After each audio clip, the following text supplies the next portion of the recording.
parce qu'il est question pour nous de consolider ce qu'on a commencé, surtout en termes de communication. Dans les prochains exercices, on aura un petit moment pour qu'on vous explique comment fonctionne notamment la machine de la manipulation, qui a bien fonctionné cette semaine et qui parfois utilise malencontreusement, volontairement ou involontairement, certains professionnels de médias qui se font le relais des discours de l'ennemi.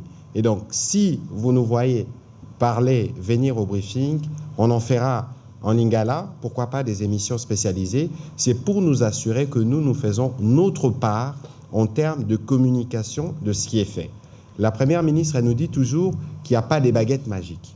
Et si nous faisons cet exercice, c'est pour vous donner des indications d'où nous commençons et où nous irons demain.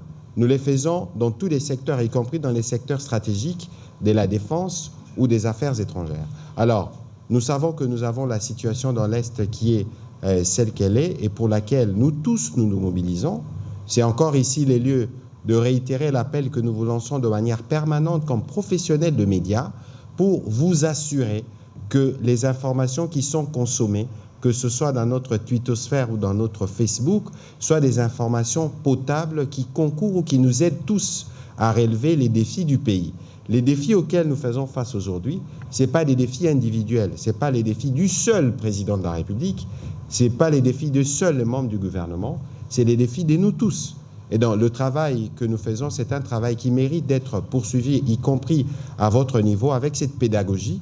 Nous sommes sûrs que nous aurons tous le même entendement du conflit dans l'Est et de comment nous nous en sortons, mais aussi les mêmes entendements sur les efforts qui sont consentis pour apporter des réponses là où pendant des années, nous n'en avons pas donné. Et lorsque vous regardez le poids démographique qui accroît nos besoins, le poids démographique vient du fait justement de nos décisions à nous, lorsque nous voulons avoir des enfants, fonder des familles, ce qui est légitime, mais il y a un devoir qui incombe à l'État qui fait sa part, mais il y a aussi la part du citoyen dans cette construction de l'État qui doit continuer.